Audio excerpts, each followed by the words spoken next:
Welcome back, dear listener, to another journey into the world of Carnacki, the Ghost Finder. In our last video, we explored the chilling tale of the Horse of the Invisible, uncovering the strange and spectral forces that defy explanation. But the story does not end there. Tonight, we continue with the final two investigations of Thomas Carnacki. Stories that delve deeper into the supernatural, where reason is tested and the line between science and the unknown becomes increasingly blurred. So, settle in once again. Let the rain outside lull you into the perfect mood as we return to the arcane world of Carnacki. This is where the extraordinary meets the unexplainable. Let us begin. Number 5. The Searcher of the End House. It was still evening, as I remember, and the four of us, Jessup, Arkwright, Taylor, and I, looked disappointedly at Carnacki, where he sat silent in his great chair. We had come in response to the usual card of invitation, which, as you know, we have come to consider as a sure prelude to a good story. And now, after telling us the short incident of the 3 straw platters, he had lapsed into a contented silence, and the night not half gone, as I have hinted. However, as it chanced, some pitying fate jogged Carnacki's elbow, or his memory, and he began again, in his queer level way. This straw platters business reminds me of the Searcher case, which I have sometimes thought might interest you. It was some time ago, in fact a deuce of a long time ago, that the thing happened, and my experience of what I might term curious things was very small at that time. I was living with my mother when it occurred, in a small house just outside of Appledorn, on the south coast. The house was the last of a row of detached cottage villas, each house standing in its own garden. And very dainty little places they were, very old, and most of them smothered in roses, and all with those quaint old leaded windows and doors of genuine oak. You must try to picture them for the sake of their complete niceness. Now I must remind you at the beginning that my mother and I had lived in that little house for 2 years, and in the whole of that time there had not been a single peculiar happening to worry us. And then, something happened. It was about 2 o'clock one morning, as I was finishing some letters, that I heard the door of my mother's bedroom open, and she came to the top of the stairs and knocked on the banisters. "All right, dear," I called, for I suppose she was merely reminding me that I should have been in bed long ago. Then I heard her go back to her room, and I hurried my work, for fear she should lie awake, until she heard me safe up to my room. When I was finished, I lit my candle, put out the lamp, and went upstairs. As I came opposite the door of my mother's room, I saw that it was open, called good night to her, very softly, and asked whether I should close the door. As there was no answer, I knew that she had dropped off to sleep again, and I closed the door very gently and turned into my room, just across the passage. As I did so, I experienced a momentary, half-aware sense of a faint, peculiar, disagreeable odor in the passage. But it was not until the following night that I realized I had noticed a smell that offended me. You follow me? It is so often like that. One suddenly knows a thing that really recorded itself on one's consciousness perhaps a year before. The next morning at breakfast, I mentioned casually to my mother that she had dropped off, and I had shut the door for her. To my surprise, she assured me she had never been out of her room. I reminded her about the 2 raps she had given upon the banister, but she still was certain I must be mistaken. And in the end I teased her, saying she had grown so accustomed to my bad habit of sitting up late that she had come to call me in her sleep. Of course, she denied this, and I let the matter drop. But I was more than a little puzzled, and did not know whether to believe my own explanation, or to take the mater's, which was to put the noises down to the mice, and the open door to the fact that she couldn't have properly latched it when she went to bed. I suppose, away in the subconscious part of me, I had a stirring of less reasonable thoughts, but certainly I had no real uneasiness at that time. The next night, there came a further development. About 2:30 a.m., I heard my mother's door open, just as on the previous night, and immediately afterwards she rapped sharply on the banister, as it seemed to me. I stopped my work and called up that I would not be long. As she made no reply, and I did not hear her go back to bed, I had a quick sense of wonder whether she might not be doing it in her sleep. After all, just as I had said. With the thought, I stood up and, taking the lamp from the table, began to go toward the door, which was open into the passage. It was then I got a sudden nasty sort of thrill, for it came to me, all at once, that my mother never knocked. When I sat up too late, she always called. You will understand I was not really frightened in any way, only vaguely uneasy, and pretty sure she must really be doing the thing in her sleep. I went quickly up the stairs, and when I came to the top, my mother was not there, but her door was open. I had a bewildered sense, though, believing she must have gone quietly back to bed without my hearing her. I entered her room and found her sleeping quietly and naturally, for the vague sense of trouble in me was sufficiently strong to make me go over to look at her. When I was sure that she was perfectly right in every way, I was still a little bothered, but much more inclined to think my suspicion correct and that she had gone quietly back to bed in her sleep without knowing what she had been doing. This was the most reasonable thing to think, as you must see. And then it came to me, suddenly, that vague, queer, mildewy smell in the room. And it was in that instant I became aware I had smelt the same strange, uncertain smell the night before in the passage.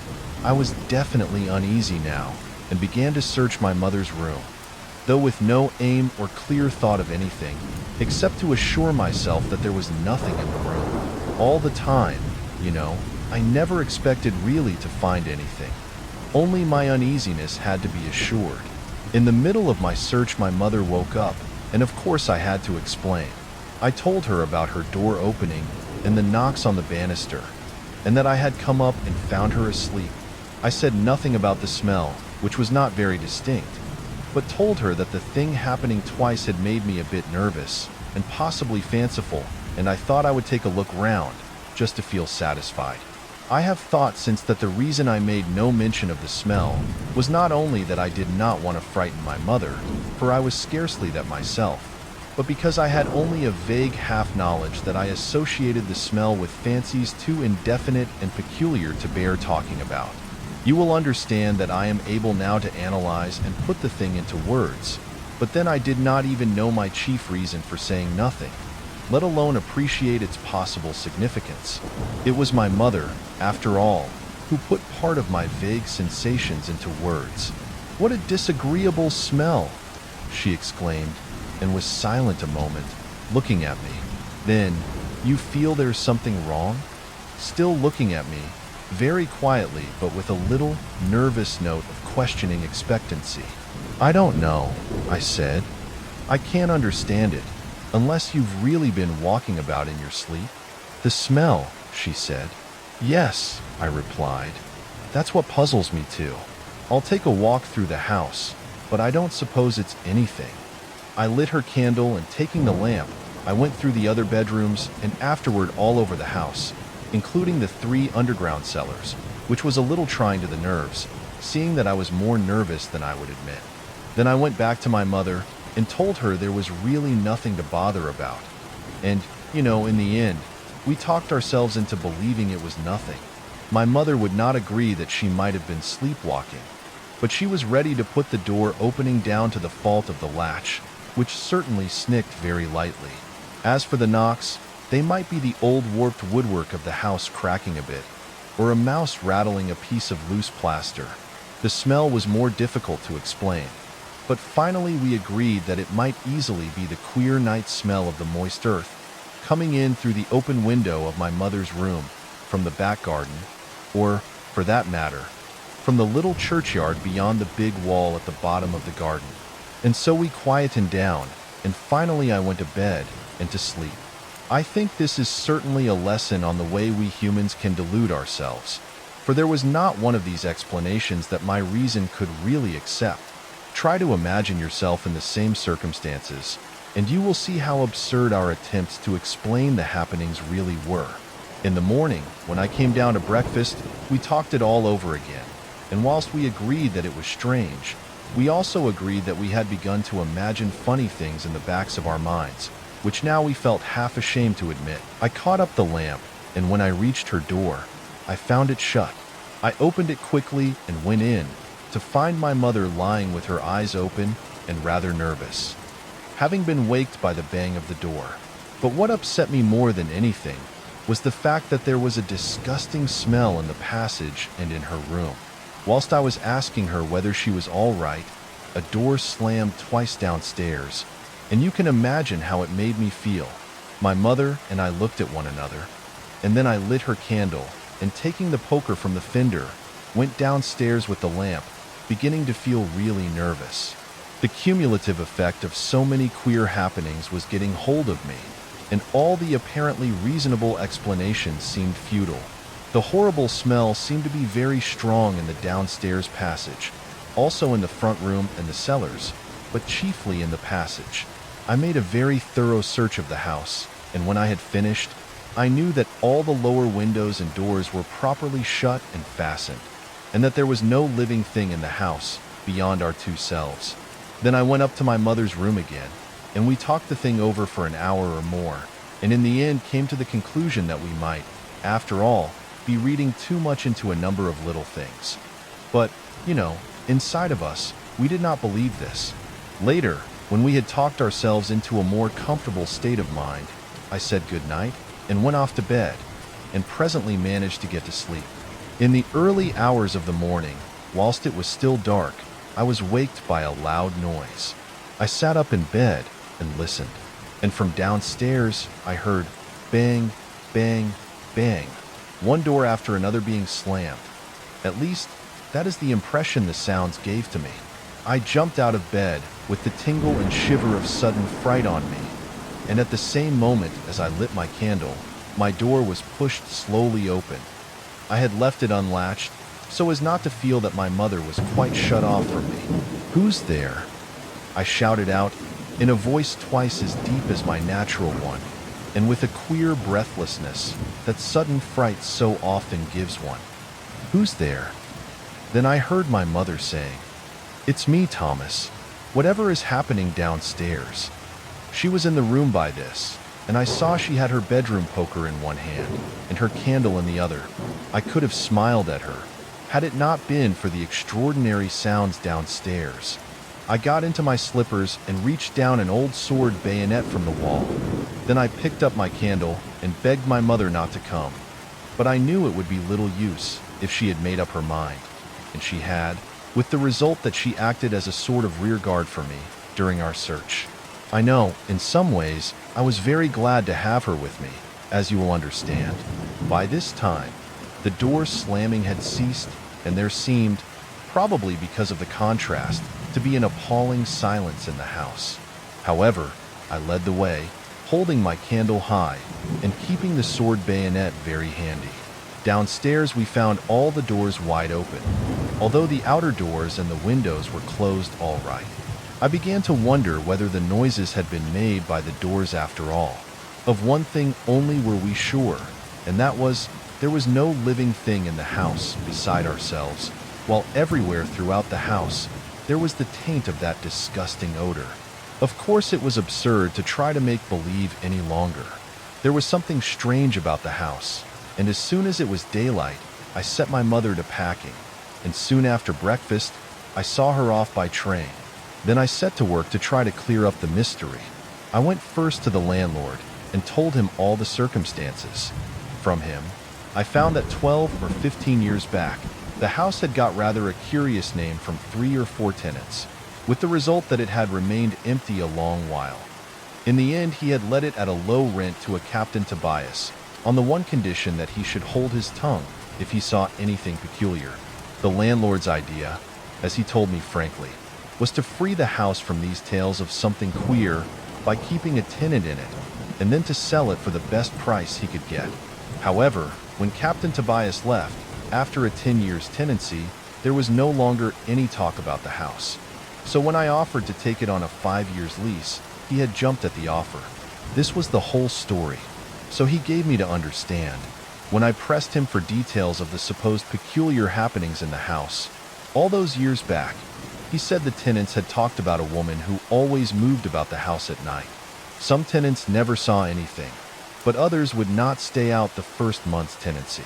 One thing the landlord was particular to point out, that no tenant had ever complained about knockings or door slamming. As for the smell, He seemed positively indignant about it. But why? I don't suppose he knew himself, except that he probably had some vague feeling that it was an indirect accusation on my part that the drains were not right. In the end, I suggested that he should come down and spend the night with me. He agreed at once, especially as I told him I intended to keep the whole business quiet and try to get to the bottom of the curious affair, for he was anxious to keep the rumor of the haunting from getting about. About 3 o'clock that afternoon, he came down, and we made a thorough search of the house, which, however, revealed nothing unusual. Afterward, the landlord made 1 or 2 tests, which showed him the drainage was in perfect order. After that, we made our preparations for sitting up all night. First, we borrowed 2 policemen's dark lanterns from the station nearby, and where the superintendent and I were friendly, and as soon as it was really dusk, the landlord went up to his house for his gun. I had the sword bayonet I have told you about, and when the landlord got back, we sat talking in my study until nearly midnight. Then we lit the lanterns and went upstairs. We placed the lanterns, gun and bayonet handy on the table. Then I shut and sealed the bedroom doors. Afterward, we took our seats and turned off the lights. From then until 2 o'clock, nothing happened.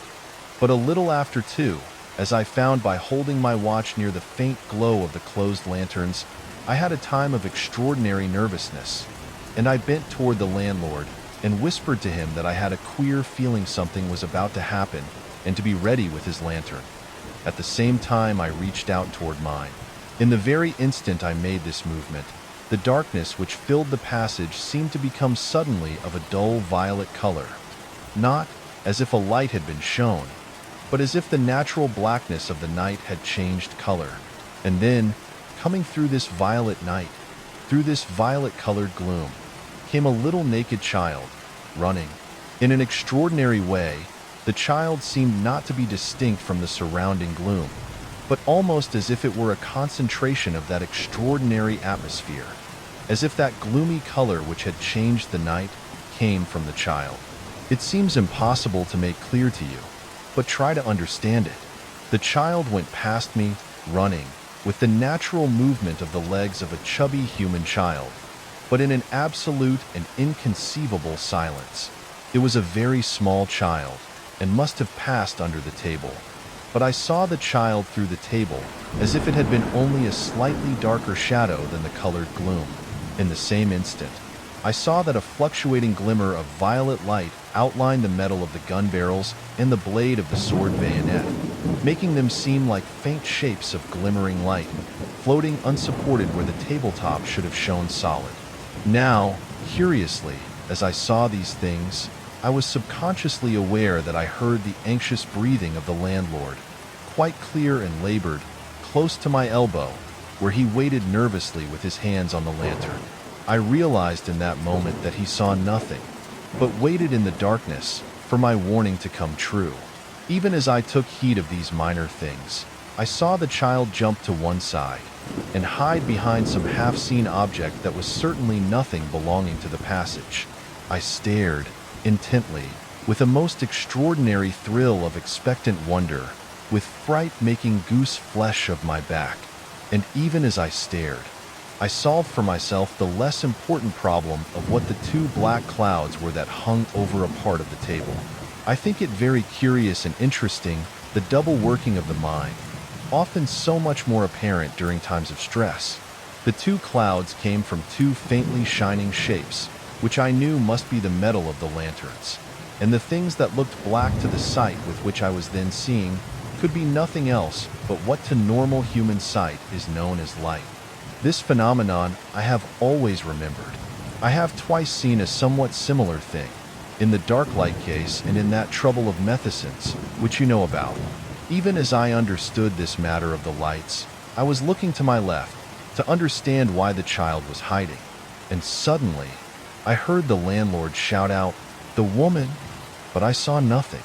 I had a disagreeable sense that something repugnant was near to me, and I was aware in the same moment that the landlord was gripping my arm in a hard, frightened grip. Then I was looking back to where the child had hidden. I saw the child peeping out from behind its hiding place, seeming to be looking up the passage, but whether in fear I could not tell.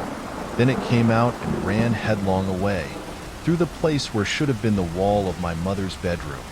But the sense with which I was seeing these things showed me the wall only as a vague, upright shadow, unsubstantial. And immediately the child was lost to me, in the dull violet gloom. At the same time, I felt the landlord press back against me, as if something had passed close to him, and he called out again, a hoarse sort of cry, "The woman! The woman!" and turned the shade clumsily from off his lantern, but I had seen no woman, and the passage showed empty, as he shone the beam of his light jerkily to and fro, but chiefly in the direction of the doorway of my mother's room. He was still clutching my arm, and had risen to his feet, and now, mechanically and almost slowly, I picked up my lantern and turned on the light. I shone it, a little dazedly, at the seals upon the doors, but none were broken. Then I sent the light to and fro, up and down the passage, but there was nothing, and I turned to the landlord, who was saying something in a rather incoherent fashion. As my light passed over his face, I noted, in a dull sort of way, that he was drenched with sweat. Then my wits became more handleable, and I began to catch the drift of his words. "Did you see her? Did you see her?" he was saying over and over again. And then I found myself telling him, in quite a level voice, that I had not seen any woman. He became more coherent then, and I found that he had seen a woman come from the end of the passage and go past us, but he could not describe her, except that she kept stopping and looking about her, and had even peered at the wall, close beside him, as if ing for something. But what seemed to trouble him most was that she had not seemed to see him at all. He repeated this so often that in the end I told him, in an absurd sort of way, that he ought to be very glad she had not. What did it all mean, was the question. Somehow I was not so frightened, as utterly bewildered. I had seen less then than since, but what I had seen had made me feel adrift from my anchorage of reason. What did it mean? He had seen a woman, searching for something. I had not seen this woman. I had seen a child, running away and hiding from something or someone. He had not seen the child or the other things, only the woman, and I had not seen her. What did it all mean? I had said nothing to the landlord about the child. I had been too bewildered, and I realized that it would be futile to attempt an explanation. He was already stupid with the thing he had seen, and not the kind of man to understand. All this went through my mind as we stood there, shining the lanterns to and fro. All the time, intermingled with a streak of practical reasoning, I was questioning myself. What did it all mean? What was the woman searching for? What was the child running from? Suddenly, as I stood there, bewildered and nervous, making random answers to the landlord, a door below was violently slammed, and directly I caught the horrible reek of which I have told you. "There," I said to the landlord, and caught his arm in my turn. "The smell. Do you smell it?" He looked at me so stupidly that in a sort of nervous anger, I shook him. "Yes," he said, in a queer voice, trying to shine the light from his shaking lantern at the stair head. "Come on," I said, and picked up my bayonet, and he came, carrying his gun awkwardly. I think he came, more because he was afraid to be left alone, than because he had any pluck left. Poor beggar. I never sneer at that kind of funk, at least very seldom. For when it takes hold of you, it makes rags of your courage. I led the way downstairs, shining my light into the lower passage, and afterward at the doors to see whether they were shut. For I had closed and latched them, placing a corner of a mat against each door, so I should know which had been opened. I saw at once that none of the doors had been opened. Then I threw the beam of my light down alongside the stairway, in order to see the mat I had placed against the door at the top of the cellar stairs. I got a horrid thrill, for the mat was flat. I paused a couple of seconds, shining my light to and fro in the passage, and holding fast to my courage, I went down the stairs. As I came to the bottom step, I saw patches of wet all up and down the passage. I shone my lantern on them. It was the imprint of a wet foot on the oilcloth of the passage. Not an ordinary footprint, but a queer, soft, flabby, spreading imprint that gave me a feeling of extraordinary horror. Backward and forward, I flashed the light over the impossible marks and saw them everywhere. Suddenly, I noticed that they led to each of the closed doors. I felt something touch my back and glanced round swiftly to find the landlord had come close to me, almost pressing against me in his fear. "It's all right," I said, but in a rather breathless whisper, meaning to put a little courage into him, for I could feel that he was shaking through all his body. Even then, as I tried to get him steadied enough to be of some use, his gun went off with a tremendous bang. He jumped and yelled with sheer terror, and I swore because of the shock. "Give it to me, for God's sake," I said, and slipped the gun from his hand. And in the same instant, there was a sound of running steps up the garden path, and immediately the flash of a bullseye lantern upon the fanlight over the front door. Then the door was tried, and directly afterward there came a thunderous knocking, which told me a policeman had heard the shot. I went to the door and opened it. Fortunately, the constable knew me, and when I had beckoned him in, I was able to explain matters in a very short time. While doing this, Inspector Johnstone came up the path, having missed the officer and seeing lights and the open door.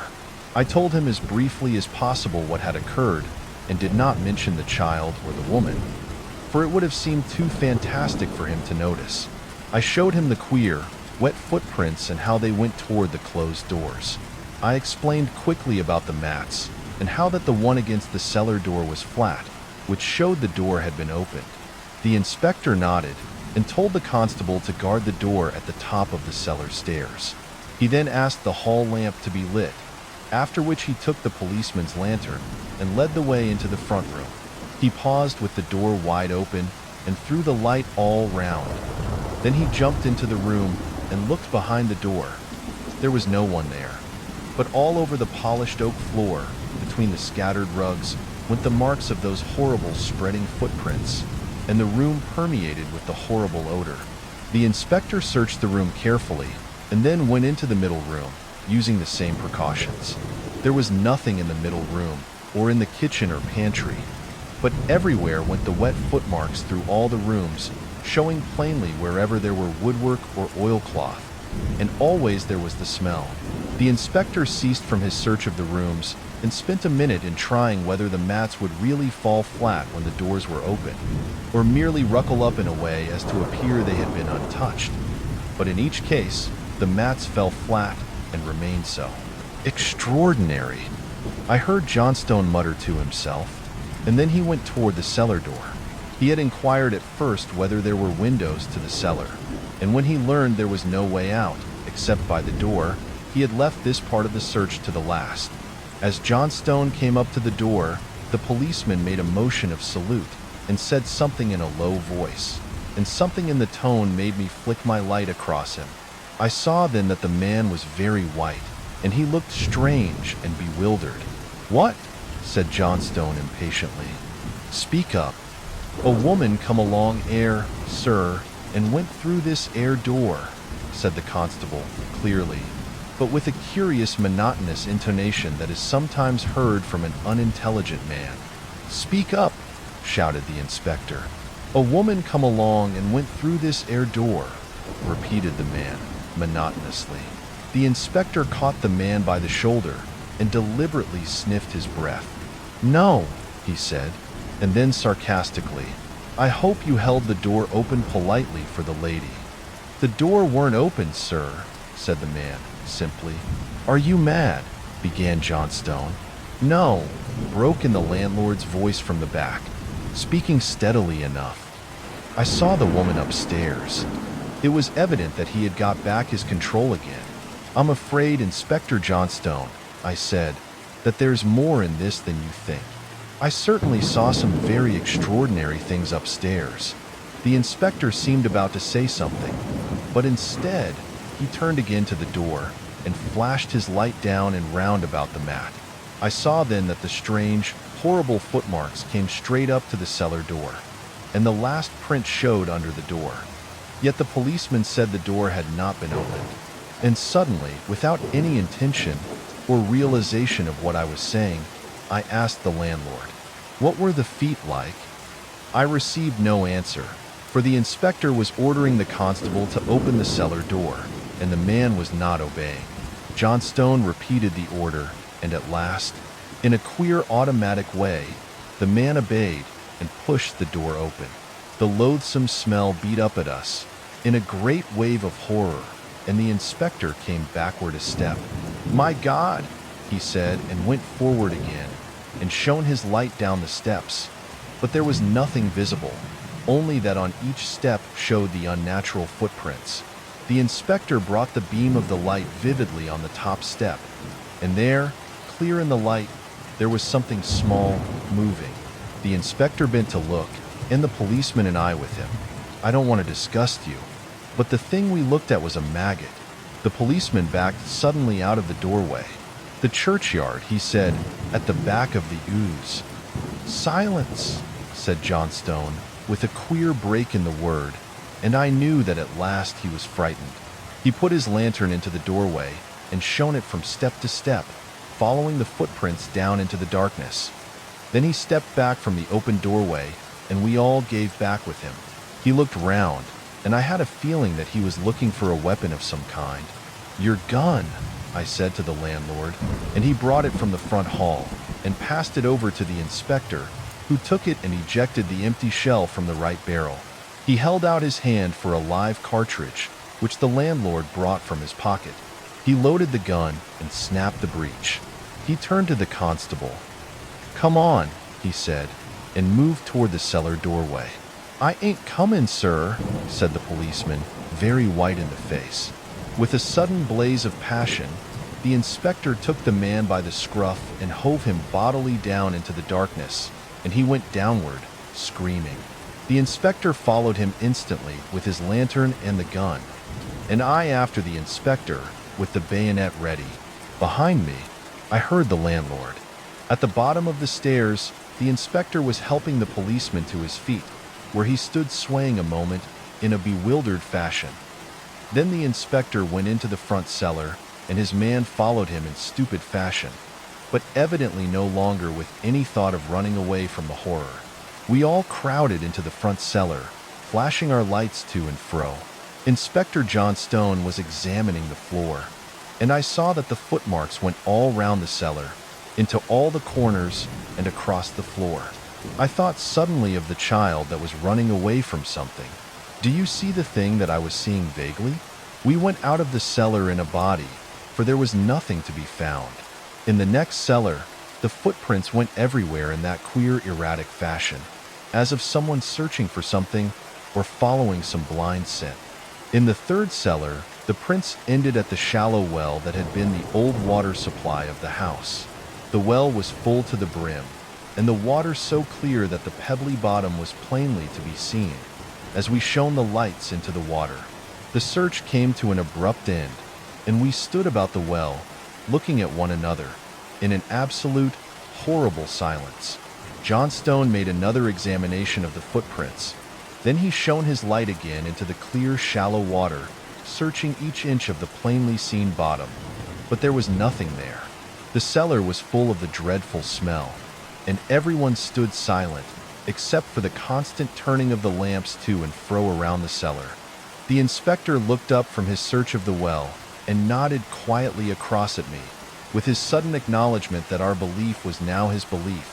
The smell in the cellar seemed to grow more dreadful, and to be, as it were, a menace.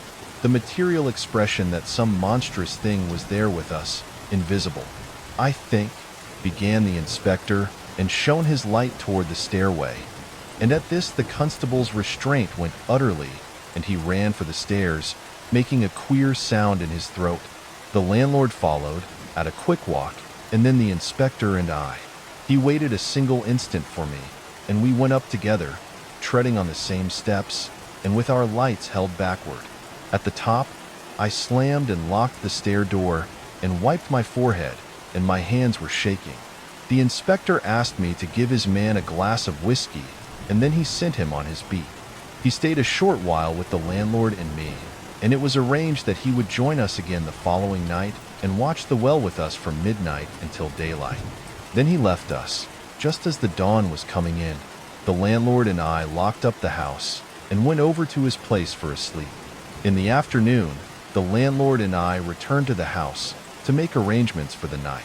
He was very quiet, and I felt he was to be relied on, now that he had been salted, as it were, with his fright of the previous night. We opened all the doors and windows and blew the house through very thoroughly. And in the meanwhile, we lit the lamps in the house and took them into the cellars, where we set them all about, so as to have light everywhere. Then we carried down 3 chairs and a table, and set them in the cellar where the well was sunk. After that, we stretched thin piano wire across the cellar, about 9 inches from the floor, at such a height that it should catch anything moving about in the dark. When this was done, I went through the house with the landlord and sealed every window and door in the place, excepting only the front door and the door at the top of the cellar stairs. Meanwhile, a local wiresmith was making something to my order, and when the landlord and I had finished tea at his house, we went down to see how the smith was getting on. We found the thing complete. It looked rather like a huge parrot's cage, without any bottom, of very heavy gauge wire, and stood about 7 feet high and was 4 feet in diameter. Fortunately, I remembered to have it made longitudinally in 2 halves, or else we should never have got it through the doorways and down the cellar stairs. I told the wiresmith to bring the cage up to the house so he could fit the 2 halves rigidly together. As we returned, I called in at an ironmonger's, where I bought some thin hemp rope and an iron rack pulley, like those used in Lancashire for hauling up the ceiling clothes racks, which you will find in every cottage. I bought also a couple of pitchforks.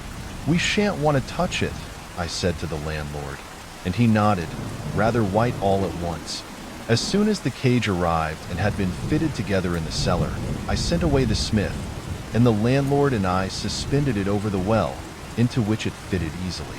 After a lot of trouble, we managed to hang it so perfectly central from the rope over the iron pulley that when hoisted to the ceiling and dropped, it went every time plunk into the well like a candle extinguisher.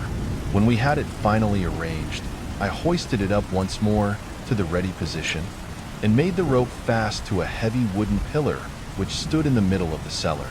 By 10 o'clock, I had everything arranged, with the 2 pitchforks and the 2 police lanterns, also some whiskey and sandwiches. Underneath the table, I had several buckets full of disinfectant. A little after 11 o'clock, there was a knock at the front door, and when I went, I found Inspector Johnstone had arrived and brought with him one of his plainclothes men. You will understand how pleased I was to see there would be this addition to our watch, for he looked a tough, nerveless man, brainy and collected, and one I should have picked to help us with the horrible job I felt pretty sure we should have to do that night. When the inspector and the detective had entered, I shut and locked the front door. Then, while the inspector held the light, I sealed the door carefully with tape and wax. At the head of the cellar stairs, I shut and locked that door also and sealed it in the same way. As we entered the cellar, I warned Johnstone and his man to be careful not to fall over the wires. And then, as I saw his surprise at my arrangements, I began to explain my ideas and intentions, to all of which he listened with strong approval. I was pleased to see also that the detective was nodding his head as I talked, in a way that showed he appreciated all my precautions. As he put his lantern down, the inspector picked up one of the pitchforks and balanced it in his hand. He looked at me and nodded. "The best thing," he said. "I only wish you'd got 2 more." Then we all took our seats, the detective getting a washing stool from the corner of the cellar. From then until 11:45, we talked quietly, whilst we made a light supper of whiskey and sandwiches, after which we cleared everything off the table, excepting the lanterns and the pitchforks. One of the latter I handed to the inspector. The other I took myself, and then, having set my chair so as to be handy to the rope which lowered the cage into the well, I went round the cellar and put out every lamp.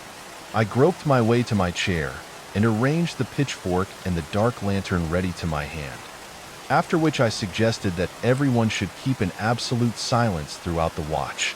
I asked, also, that no lantern should be turned on, until I gave the word. I put my watch on the table, where a faint glow from my lantern made me able to see the time. For an hour nothing happened, and everyone kept in absolute silence, except for an occasional uneasy movement. About 1:30, however, I was conscious again of the same extraordinary and peculiar nervousness which I had felt on the previous night. I put my hand out quickly and eased the hitched rope from around the pillar. The inspector seemed aware of the movement, for I saw the faint light from his lantern move a little, as if he had suddenly taken hold of it in readiness. A minute later, I noticed there was a change in the color of the night in the cellar, and it grew slowly violet tinted upon my eyes. I glanced to and fro quickly in the new darkness, and even as I looked, I was conscious that the violet color deepened. In the direction of the well, but seeming to be at a great distance, there was, as it were, a nucleus to the change. And the nucleus came swiftly toward us, appearing to come from a great space, almost in a single moment. It came near, and I saw again that it was a little naked child, running, and seeming to be of the violet night in which it ran.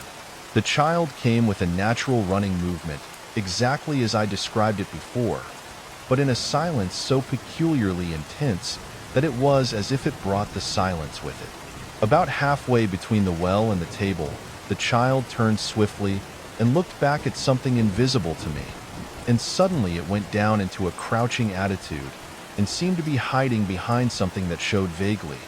But there was nothing there, except the bare floor of the cellar. Nothing, I mean, of our world.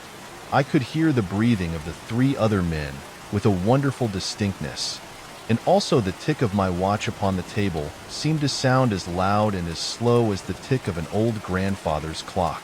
Some way I knew that none of the others saw what I was seeing. Abruptly, the landlord, who was next to me, let out his breath with a little hissing sound. I knew then that something was visible to him. There came a creak from the table, and I had a feeling that the inspector was leaning forward, looking at something that I could not see. The landlord reached out his hand through the darkness and fumbled a moment to catch my arm. "The woman," he whispered, close to my ear, "over by the well." I stared hard in that direction, but saw nothing, except that the violet color of the cellar seemed a little duller just there. I looked back quickly to the vague place where the child was hiding. I saw it was peering back from its hiding place. Suddenly it rose and ran straight for the middle of the table, which showed only as vague shadow halfway between my eyes and the unseen floor. As the child ran under the table, the steel prongs of my pitchfork glimmered with a violet, fluctuating light. A little way off, there showed high up in the gloom the vaguely shining outline of the other fork, so I knew the inspector had it raised in his hand, ready. There was no doubt but that he saw something. On the table, the metal of the 5 lanterns shone with the same strange glow, and about each lantern there was a little cloud of absolute blackness, where the phenomenon that is light to our natural eyes came through the fittings. And in this complete darkness, the metal of each lantern showed plain, as might a cat's eye in a nest of black cotton wool. Just beyond the table, the child paused again and stood, seeming to oscillate a little upon its feet, which gave the impression that it was lighter and vaguer than a thistle down. And yet, in the same moment, another part of me seemed to know that it was to me, as something that might be beyond thick, invisible glass and subject to conditions and forces that I was unable to comprehend. The child was looking back again, and my gaze went the same way. I stared across the cellar and saw the cage hanging clear in the violet light, every wire and tie outlined with its glimmering. Above it there was a little space of gloom, and then the dull shining of the iron pulley which I had screwed into the ceiling. I stared in a bewildered way round the cellar. There were thin lines of vague fire crossing the floor in all directions, and suddenly I remembered the piano wire that the landlord and I had stretched. But there was nothing else to be seen, except that near the table there were indistinct glimmerings of light, and at the far end the outline of a dull glowing revolver, evidently in the detective's pocket. I remember a sort of subconscious satisfaction as I settled the point in a queer automatic fashion, On the table, near to me, there was a little shapeless collection of the light, and this I knew, after an instant's consideration, to be the steel portions of my watch. I had looked several times at the child and round at the cellar whilst I was decided these trifles, and had found it still in that attitude of hiding from something. But now, suddenly, it ran clear away into the distance, and was nothing more than a slightly deeper colored nucleus far away in the strange colored atmosphere. The landlord gave out a queer little cry and twisted over against me, as if to avoid something. From the inspector there came a sharp breathing sound, as if he had been suddenly drenched with cold water. Then suddenly the violet color went out of the night, and I was conscious of the nearness of something monstrous and repugnant. There was a tense silence, and the blackness of the cellar seemed absolute, with only the faint glow about each of the lanterns on the table. Then, in the darkness and the silence, there came a faint tinkle of water from the well, as if something were rising noiselessly out of it, and the water running back with a gentle tinkling. In the same instant, there came to me a sudden waft of the awful smell. I gave a sharp cry of warning to the inspector and loosed the rope. There came instantly the sharp splash of the cage entering the water, and then, with a stiff, frightened movement, I opened the shutter of my lantern and shone the light at the cage, shouting to the others to do the same. As my light struck the cage, I saw that about 2 feet of it projected from the top of the well, and there was something protruding up out of the water into the cage. I stared, with a feeling that I recognized the thing, and then, as the other lanterns were opened, I saw that it was a leg of mutton. The thing was held by a brawny fist and arm that rose out of the water. I stood utterly bewildered, watching to see what was coming. In a moment there rose into view a great bearded face that I felt for one quick instant was the face of a drowned man, long dead. Then the face opened at the mouth part and spluttered and coughed. Another big hand came into view and wiped the water from the eyes, which blinked rapidly, and then fixed themselves into a stare at the lights. From the detective there came a sudden shout. "Captain Tobias!" he shouted, and the inspector echoed him, and instantly burst into loud roars of laughter. The inspector and the detective ran across the cellar to the cage, and I followed, still bewildered. The man in the cage was holding the leg of mutton as far away from him as possible and holding his nose. "Lift thig damn trap, quig!" he shouted in a stifled voice. But the inspector and the detective simply doubled before him and tried to hold their noses whilst they laughed, and the light from their lanterns went dancing all over the place. "Quig, quig," said the man in the cage, still holding his nose and trying to speak plainly. Then Johnstone and the detective stopped laughing and lifted the cage. The man in the well threw the leg across the cellar and turned swiftly to go down into the well, but the officers were too quick for him and had him out in a twinkling.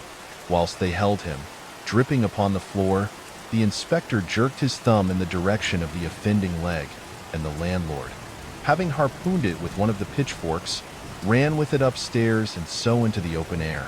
Meanwhile, I had given the man from the well a stiff tot of whiskey, for which he thanked me with a cheerful nod, and having emptied the glass at a draught, held his hand for the bottle, which he finished, as if it had been so much water.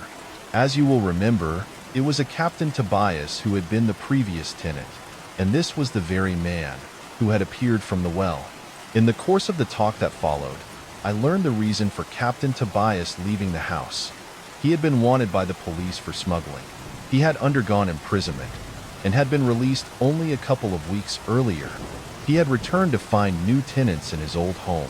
He had entered the house through the well, the walls of which were not continued to the bottom, this I will deal with later, and gone up by a little stairway in the cellar wall, which opened at the top through a panel beside my mother's bedroom. This panel was opened by revolving the left doorpost of the bedroom door, with the result that the bedroom door always became unlatched in the process of opening the panel. The captain complained, without any bitterness, that the panel had warped and that each time he opened it, it made a cracking noise. This had been evidently what I mistook for Raps.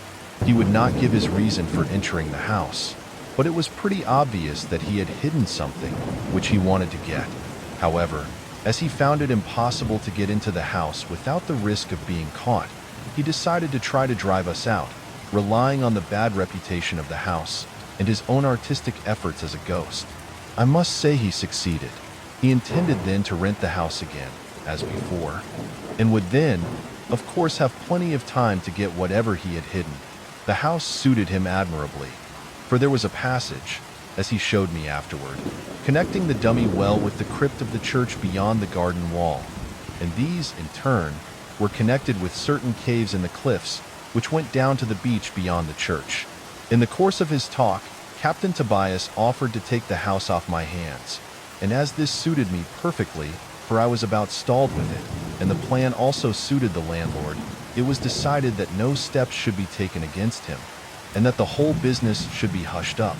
I asked the captain whether there was really anything queer about the house, whether he had ever seen anything. He said yes, that he had twice seen a woman going about the house. We all looked at one another when the captain said that. He told us she never bothered him, and that he had only seen her twice, and on each occasion it had followed a narrow escape from the revenue people. Captain Tobias was an observant man. He had seen how I had placed the mats against the doors, and after entering the rooms and walking all about them, so as to leave the footmarks of an old pair of wet woolen slippers everywhere, he had deliberately put the mats back as he found them. The maggot which had dropped from his disgusting leg of mutton had been an accident, and beyond even his horrible planning. He was hugely delighted to learn how it had affected us. The moldy smell I had noticed was from the little closed stairway when the captain opened the panel. The door slamming was also another of his contributions. I come now to the end of the captain's ghost play, and to the difficulty of trying to explain the other peculiar things. In the first place, it was obvious there was something genuinely strange in the house, which made itself manifest as a woman. Many different people had seen this woman under differing circumstances, so it is impossible to put the thing down to fancy. At the same time, it must seem extraordinary that I should have lived 2 years in the house and seen nothing, whilst the policeman saw the woman before he had been there 20 minutes. The landlord, the detective, and the inspector all saw her. I can only surmise that fear was in every case the key, as I might say, which opened the senses to the presence of the woman. The policeman was a highly strung man, and when he became frightened, was able to see the woman. The same reasoning applies all round. I saw nothing until I became really frightened. Then I saw, not the woman, but a child, running away from something or someone. However, I will touch on that later. In short, until a very strong degree of fear was present, no one was affected by the force which made itself evident as a woman. My theory explains why some tenants were never aware of anything strange in the house, whilst others left immediately. The more sensitive they were, the less would be the degree of fear necessary to make them aware of the force present in the house. The peculiar shining of all the metal objects in the cellar had been visible only to me. The cause, naturally, I do not know. Neither do I know why I, alone, was able to see the shining. The child, I asked. Can you explain that part at all? Why you didn't see the woman, and why they didn't see the child? Was it merely the same force, appearing differently to different people? No, said Carnacki, I can't explain that, but I am quite sure that the woman and the child were not only two complete and different entities, but even they were each not in quite the same planes of existence. To give you a rude idea, however, it is held in the Sixth Sandemes that a child stillborn is snatched back by the hags. This is crude, but may yet contain an elemental truth. Yet, before I make this clearer, let me tell you a thought that has often been made.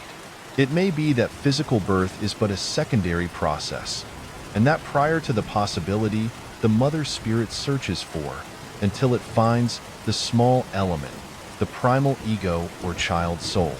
It may be that a certain waywardness would cause such to strive to evade capture by the mother spirit. It may have been such a thing as this that I saw.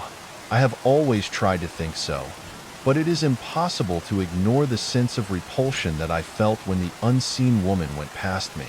This repulsion carries forward the idea suggested in the Sixth Immerse that a stillborn child is thus because its ego or spirit has been snatched back by the hags.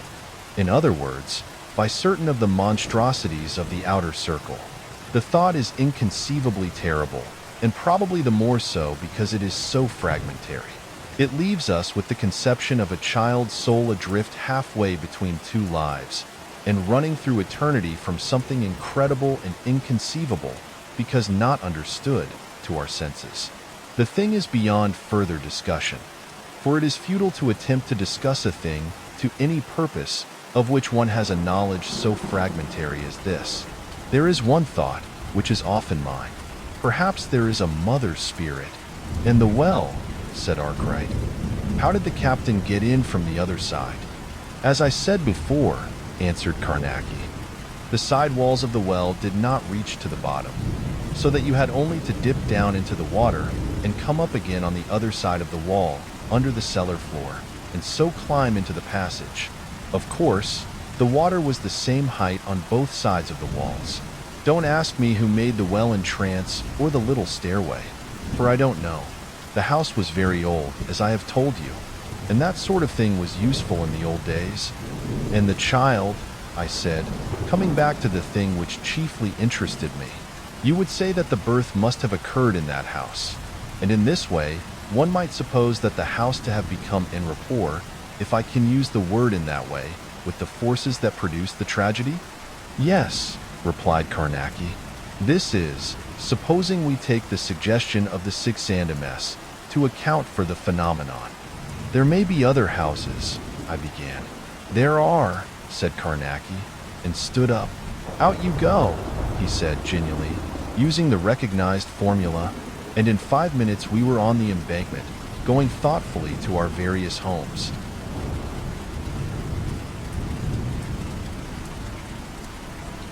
Number 6. The Thing Invisible. Carnacki had just returned to Cheyne Walk, Chelsea. I was aware of this interesting fact by reason of the curt and quaintly worded postcard which I was rereading, and by which I was requested to present myself at his house not later than 7 o'clock on that evening. Mr. Carnacki had, as I and the others of his strictly limited circle of friends knew, been away in Kent for the past 3 weeks, but beyond that, we had no knowledge. Carnacki was genially secretive and curt, and spoke only when he was ready to speak. When this stage arrived, I and his 3 other friends, Jessup, Arkwright, and Taylor, would receive a card or a wire, asking us to call. Not one of us ever willingly missed, for after a thoroughly sensible little dinner Carnacki would snuggle down into his big armchair, light his pipe, and wait whilst we arranged ourselves comfortably in our accustomed seats and nooks. Then he would begin to talk. Upon this particular night, I was the first to arrive and found Carnacki sitting, quietly smoking over a paper. He stood up, shook me firmly by the hand, pointed to a chair, and sat down again, never having uttered a word. For my part, I said nothing either. I knew the man too well to bother him with questions or the weather, and so took a seat and a cigarette. Presently the 3 others turned up, and after that we spent a comfortable and busy hour at dinner. Dinner over, Carnacki snugged himself down into his great chair, as I have said was his habit, filled his pipe and puffed for a while, his gaze directed thoughtfully at the fire. The rest of us, if I may so express it, made ourselves cozy, each after his own particular manner. A minute or so later Carnacki began to speak, ignoring any preliminary remarks and going straight to the subject of the story we knew he had to tell. I have just come back from Sir Alfred Jarnock's place at Burton Tree in South Kent, he began, without removing his gaze from the fire. Most extraordinary things have been happening down there lately, and Mr. George Jarnock, the eldest son, wired to ask me to run over and see whether I could help to clear matters up a bit. I went. When I got there, I found that they have an old chapel attached to the castle which has had quite a distinguished reputation for being what is popularly termed haunted. They have been rather proud of this, as I managed to discover, until quite lately when something very disagreeable occurred, which served to remind them that family ghosts are not always content, as I might say, to remain purely ornamental. It sounds almost laughable, I know, to hear of a long-respected supernatural phenomenon growing unexpectedly dangerous. And in this case, the tale of the haunting was considered as little more than an old myth, except after nightfall, when possibly it became more plausible seeming. But however this may be, there is no doubt at all but that what I might term the haunting essence which lived in the place had become suddenly dangerous, deadly dangerous too. The old butler being nearly stabbed to death one night in the chapel with a peculiar old dagger. It is, in fact, this dagger which is popularly supposed to haunt the chapel. At least, there has been always a story handed down in the family that this dagger would attack any enemy who should dare to venture into the chapel after nightfall. But, of course, this had been taken with just about the same amount of seriousness that people take most ghost tales, and that is not usually of a worryingly real nature. I mean that most people never quite know how much or how little they believe of matters of human or abnormal, and generally they never have an opportunity to learn. And indeed, as you are all aware, I am as big a skeptic concerning the truth of ghost tales as any man you are likely to meet.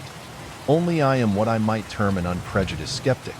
I am not given to either believing or disbelieving things on principle, as I have found many idiots prone to be, and what is more, some of them not ashamed to boast of the insane fact. I view all reported hauntings as unproven until I have examined into them, and I am bound to admit that 99 cases in 100 turn out to be sheer bosh and fancy. But the 100th, well, if it were not for the 100th, I should have few stories to tell you. Of course, after the attack on the butler, it became evident that there was at least something in the old story concerning the dagger, and I found everyone in a half-belief that the queer old weapon did really strike the butler, either by the aid of some inherent force, which I found them peculiarly unable to explain, or else in the hand of some invisible thing or monster of the outer world. From considerable experience, I knew that it was much more likely that the butler had been knifed by some vicious and quite material human. Naturally, the first thing to do was to test this probability of human agency, and I set to work to make a pretty drastic examination of the people who knew most about the tragedy. The result of this examination both pleased and surprised me, for it left me with very good reasons for belief that I had come upon one of those extraordinary rare, true manifestations of the extrusion of a force from the outside. In more popular phraseology, a genuine case of haunting. These are the facts. On the previous Sunday evening but one, Sir Alfred Jarnock's household had attended family service, as usual, in the chapel. You see, the rector goes over to officiate twice each Sunday, after concluding his duties at the public church about 3 miles away.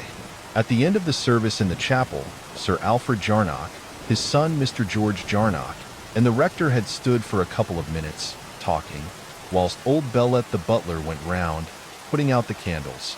Suddenly, the rector remembered that he had left his small prayer book on the communion table in the morning. He turned and asked the butler to get it for him before he blew out the chancel candles. Now I have particularly called your attention to this because it is important in that it provides witnesses in a most fortunate manner at an extraordinary moment. You see, the rector's turning to speak to Bellet had naturally caused both Sir Alfred Jarnock and his son to glance in the direction of the butler, and it was at this identical instant, and whilst all three were looking at him, that the old butler was stabbed, there, full in the candlelight, before their eyes. I took the opportunity to call early upon the rector, after I had questioned Mr. George Jarnock, who replied to my queries in place of Sir Alfred Jarnock, for the older man was in a nervous and shaken condition as a result of the happening, and his son wished him to avoid dwelling upon the scene as much as possible.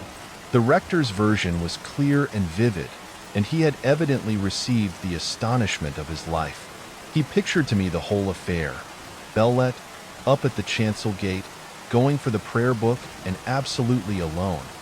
And then the blow, out of the void, he described it, and the force prodigious, the old man being driven headlong into the body of the chapel. Like the kick of a great horse, the rector said, his benevolent old eyes bright and intense with the effort he had actually witnessed, in defiance of all that he had hitherto believed. When I left him, he went back to the writing which he had put aside when I appeared. I feel sure that he was developing the first unorthodox sermon that he had ever evolved. He was a dear old chap, and I should certainly like to have heard it. The last man I visited was the butler.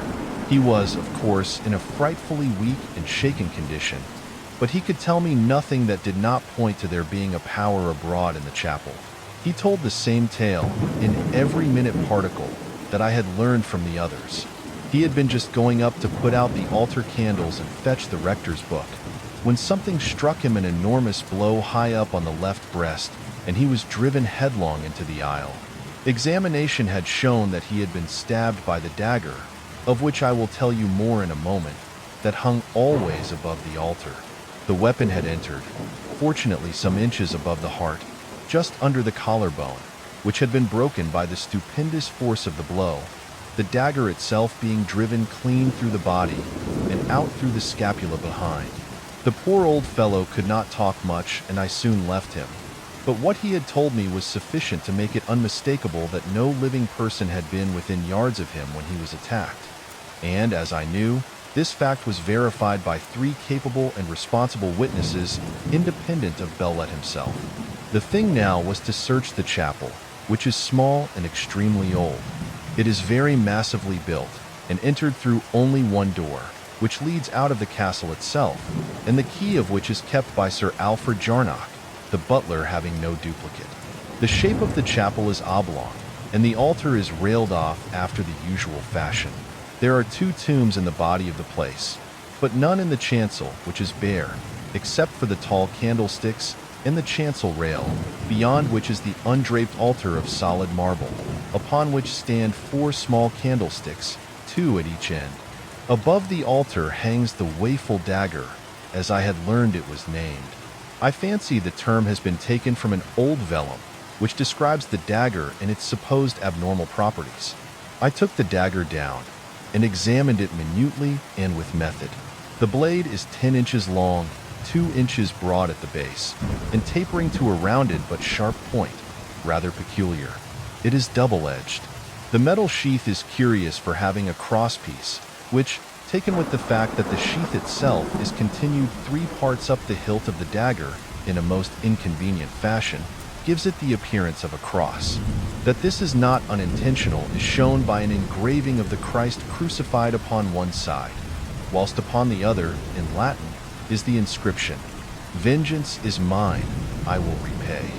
A quaint and rather terrible conjunction of ideas. Upon the blade of the dagger is graven in Old English capitals, "I watch, I strike." On the butt of the hilt there is carved deeply a pentacle. This is a pretty accurate description of the peculiar old weapon that has had the curious and uncomfortable reputation of being able, either of its own accord or in the hand of something invisible, to strike murderously any enemy of the Jarnock family who may chance to enter the chapel after nightfall. I may tell you here and now that before I left, I had very good reason to put certain doubts behind me, for I tested the deadliness of the thing myself. As you know, however, at this point of my investigation, I was still at that stage where I considered the existence of a supernatural force unproven. In the meanwhile, I treated the chapel drastically, sounding and scrutinizing the walls and floor, dealing with them almost foot by foot, and particularly examining the 2 tombs. At the end of this search, I had in a ladder and made a close survey of the groined roof.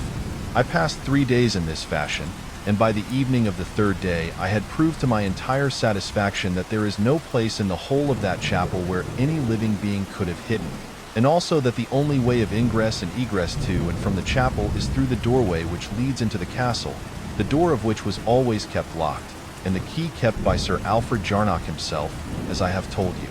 I mean, of course, that this doorway is the only entrance practicable to material people.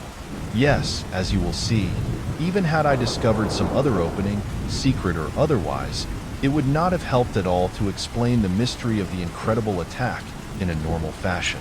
For the butler, as you know, was struck in full sight of the rector, Sir Jarnock and his son. And old Bellet himself knew that no living person had touched him. Out of the void, The rector had described the inhumanly brutal attack. Out of the void, a strange feeling it gives one. Eh? And this is the thing that I had been called in to bottom. After considerable thought, I decided on a plan of action. I proposed to Sir Alfred Jarnock that I should spend a night in the chapel and keep a constant watch upon the dagger. But to this, the old knight, a little, wizened, nervous man, would not listen for a moment. He, at least, I felt assured, had no doubt of the reality of some dangerous supernatural force arome at night in the chapel. He informed me that it had been his habit every evening to lock the chapel door, so that no one might foolishly or heedlessly run the risk of any peril that it might hold at night, and that he could not allow me to attempt such a thing after what had happened to the butler. I could see that Sir Alfred Jarnock was very much in earnest, and would evidently have held himself to blame had he allowed me to make the experiment and any harm come to me. So I said nothing in argument, and presently, pleading the fatigue of his years and health, he said good night and left me. Having given me the impression of being a polite but rather superstitious old gentleman. That night, however, whilst I was undressing, I saw how I might achieve the thing I wished, and be able to enter the chapel after dark, without making Sir Alfred Jarnock nervous. On the morrow, when I borrowed the key, I would take an impression and have a duplicate made. Then, with my private key, I could do just what I liked. In the morning I carried out my idea. I borrowed the key, as I wanted to take a photograph of the chancel by daylight. When I had done this, I locked up the chapel and handed the key to Sir Alfred Jarnock, having first taken an impression in soap. I had brought out the exposed plate, in its slide, with me, but the camera I had left exactly as it was, as I wanted to take a second photograph of the chancel that night, from the same position. I took the dark slide into Burton Tree, also the cake of soap with the impress. The soap I left with the local ironmonger, who was something of a locksmith and promised to let me have my duplicate finished if I would call in 2 hours. This I did, having in the meanwhile found out a photographer where I developed the plate and left it to dry, telling him I would call next day. At the end of the 2 hours I went for my key and found it ready, much to my satisfaction. Then I returned to the castle. After dinner that evening, I played billiards with young Jarnock for a couple of hours. Then I had a cup of coffee and went off to my room, telling him I was feeling awfully tired. He nodded and told me he felt the same way. I was glad, for I wanted the house to settle as soon as possible. I locked the door of my room, then from under the bed, where I had hidden them earlier in the evening, I drew out several fine pieces of plate armor, which I had removed from the armory. There was also a shirt of chainmail, with a sort of quilted hood of mail to go over the head. I buckled on the plate armor and found it extraordinarily uncomfortable, and over all I drew on the chain mail. I know nothing about armor, but from what I have learned since, I must have put on parts of 2 suits. Anyway, I felt beastly, clamped and clumsy, and unable to move my arms and legs naturally. But I knew that the thing I was thinking of doing called for some sort of protection for my body. Over the armor I pulled on my dressing gown and shoved my revolver into one of the side pockets and my repeating flashlight into the other. My dark lantern I carried in my hand. As soon as I was ready, I went out into the passage and listened. I had been some considerable time making my preparations, and I found that now the big hall and staircase were in darkness and all the house seemed quiet. I stepped back and closed and locked my door. Then, very slowly and silently, I went downstairs to the hall and turned into the passage that led to the chapel. I reached the door and tried my key. It fitted perfectly, and a moment later I was in the chapel, with the door locked behind me, and all about me the utter dree silence of the place, with just the faint showings of the outlines of the stained, leaded windows, making the darkness and lonesomeness almost the more apparent. Now it would be silly to say I did not feel queer. I felt very queer indeed. You just try, any of you, to imagine yourself standing there in the dark silence and remembering not only the legend that was attached to the place, but what had really happened to the old butler only a little while gone. I can tell you, as I stood there, I could believe that something invisible was coming toward me in the air of the chapel. Yet, I had got to go through with the business, and I just took hold of my little bit of courage and set to work. First of all, I switched on my light. Then I began a careful tour of the place, examining every corner and nook. I found nothing unusual. At the chancel gate, I held up my lamp and flashed the light at the dagger. It hung there, right enough above the altar, but I remember thinking of the word demure as I looked at it. However, I pushed the thought away, for what I was doing needed no addition of uncomfortable thoughts. I completed the tour of the place with a constantly growing awareness of its utter chill and unkind desolation. An atmosphere of cold dismalness seemed to be everywhere, and the quiet was abominable. At the conclusion of my search, I walked across to where I had left my camera focused upon the chancel. From the satchel that I had put beneath the tripod, I took out a dark slide and inserted it in the camera, drawing the shutter. After that, I uncapped the lens, pulled out my flashlight apparatus, and pressed the trigger. There was an intense, brilliant flash that made the whole of the interior of the chapel jump into sight and disappear as quickly. Then, in the light from my lantern, I inserted the shutter into the slide and reversed the slide so as to have a fresh plate ready to expose at any time. After I had done this, I shut off my lantern and sat down in one of the pews near to my camera. I cannot say what I expected to happen, but I had an extraordinary feeling, almost a conviction, that something peculiar or horrible would soon occur. It was, as if I knew. An hour passed of absolute silence, the time I knew by the far-off, faint chime of a clock that had been erected over the stables. I was beastly cold, for the whole place is without any kind of heating pipes or furnace, as I had noticed during my search, so that the temperature was sufficiently uncomfortable to suit my frame of mind. I felt like a kind of human periwinkle encased in boilerplate and frozen with cold and funk. And, somehow the dark about me seemed to press coldly against my face.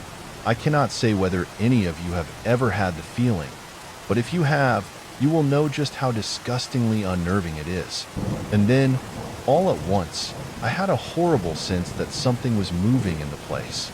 It was not that I could hear anything, but I had a kind of intuitive knowledge that something had stirred in the darkness. Can you imagine how I felt? Suddenly my courage went. I put up my mailed arms over my face. I wanted to protect it. I had got a sudden sickening feeling that something was hovering over me in the dark. Talk about fright. I could have shouted if I had not been afraid of the noise. And then, abruptly, I heard something. Away up the aisle, there sounded a dull clang of metal, as it might be the tread of a mailed heel upon the stone of the aisle. I sat immovable. I was fighting with all my strength to get back my courage.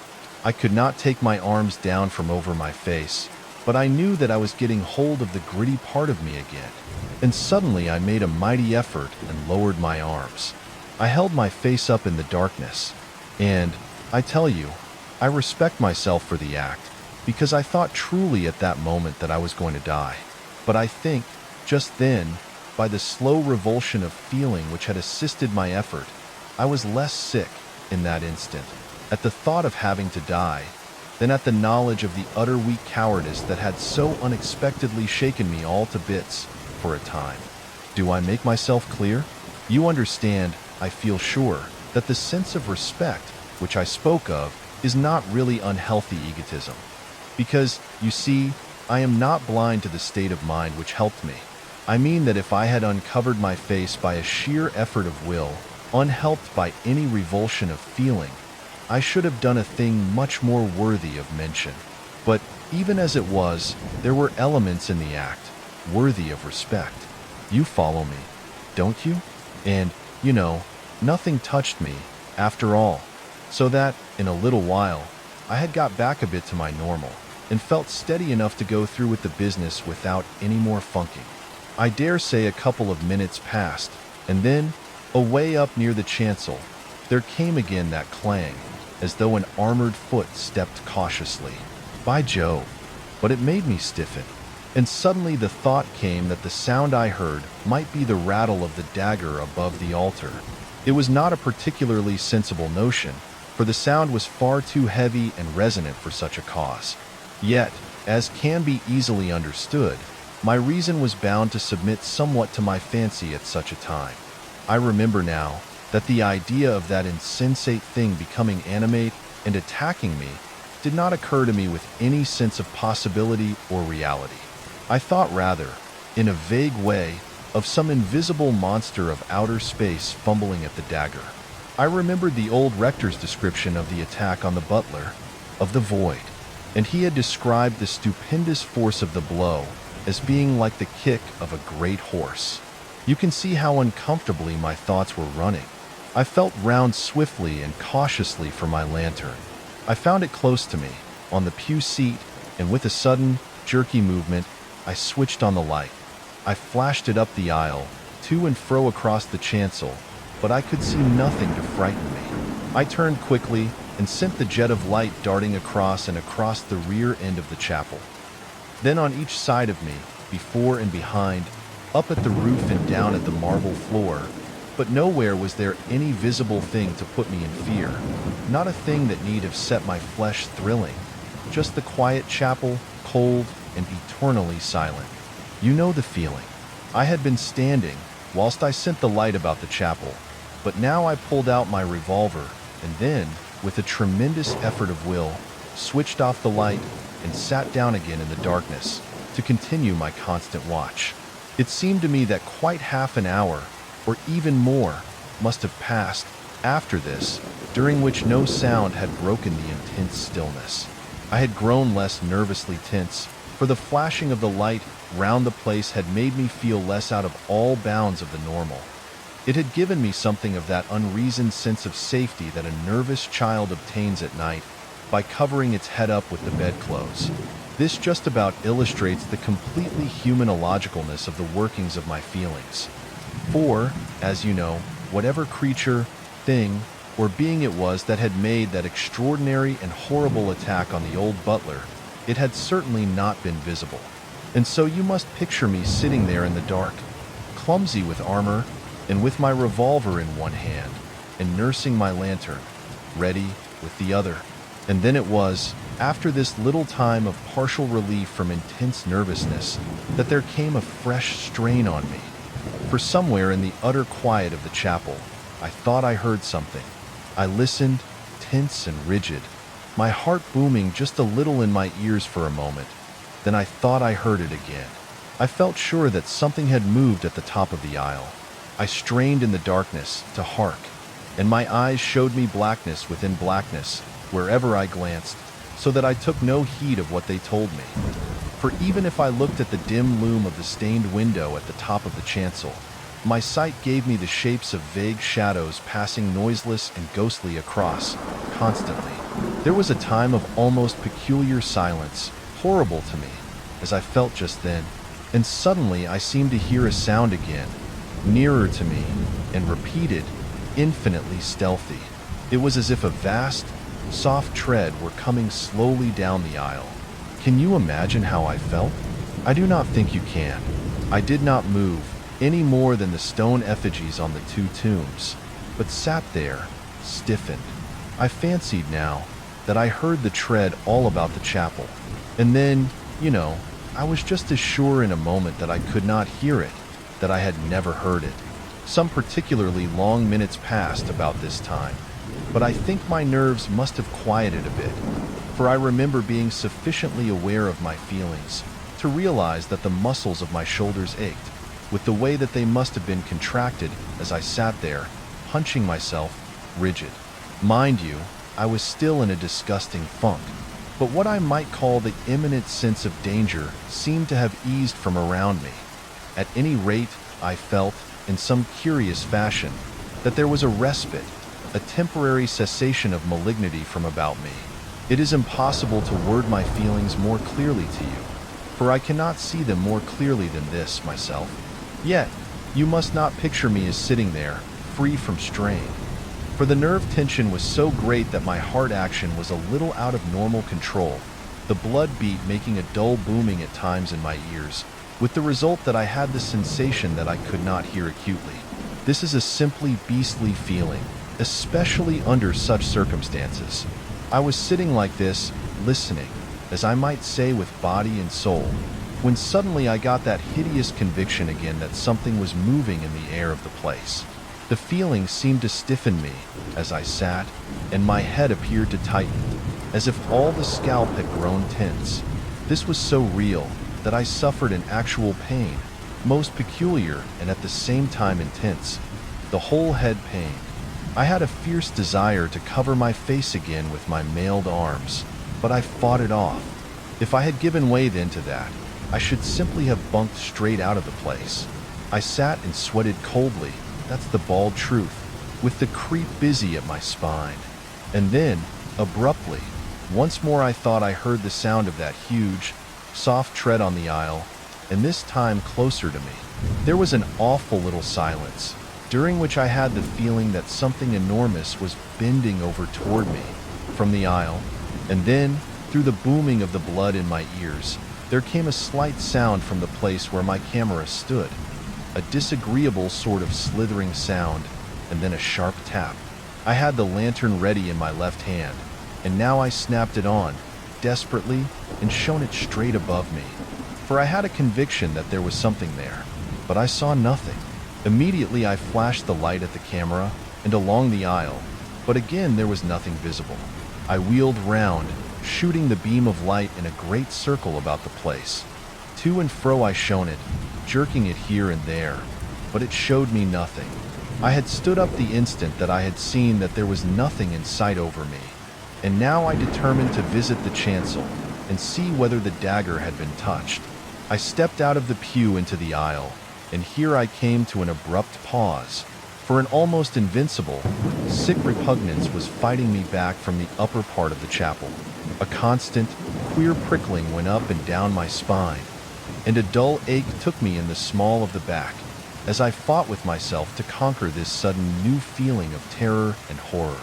I tell you that no one who has not been through these kinds of experiences has any idea of the sheer, actual physical pain attendant upon and resulting from the intense nerve strain that ghostly fright sets up in the human system. I stood there feeling positively ill, but I got myself in hand, as it were, in about half a minute, and then I went walking, I expect, as jerky as a mechanical tin man, and switching the light from side to side, before and behind, and over my head continually. And the hand that held my revolver sweated so much that the thing fairly slipped in my fist. Does not sound very heroic, does it? I passed through the short chancel and reached the step that led up to the small gate in the chancel rail. I threw the beam from my lantern upon the dagger. Yes, I thought, it's all right. Abruptly, it seemed to me that there was something wanting, and I leaned forward over the chancel gate to peer, holding the light high. My suspicion was hideously correct. The dagger had gone. Only the cross-shaped sheath hung there above the altar. In a sudden, frightened flash of imagination, I pictured the thing adrift in the chapel, moving here and there, as though of its own volition. For whatever force wielded it was certainly beyond visible. I turned my head stiffly over to the left, glancing frightenedly behind me and flashing the light to help my eyes. In the same instant, I was struck a tremendous blow over the left breast and hurled backward from the chancel rail into the aisle, my armor clanging loudly in the horrible silence.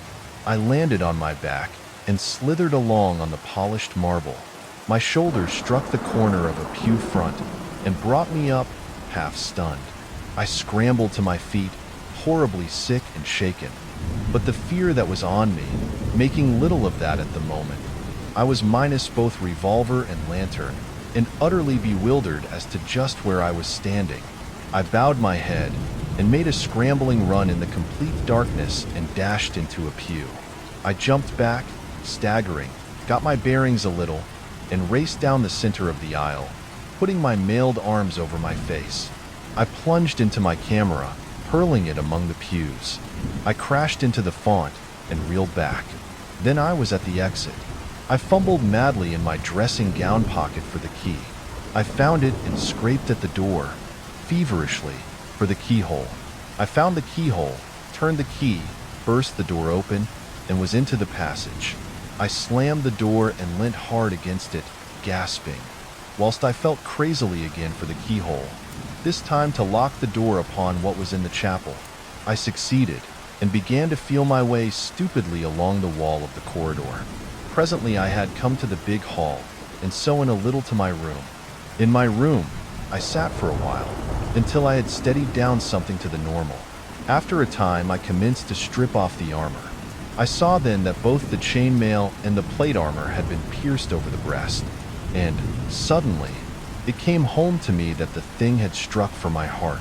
Stripping rapidly, I found that the skin of the breast over the heart had just been cut sufficiently to allow a little blood to stain my shirt, nothing more.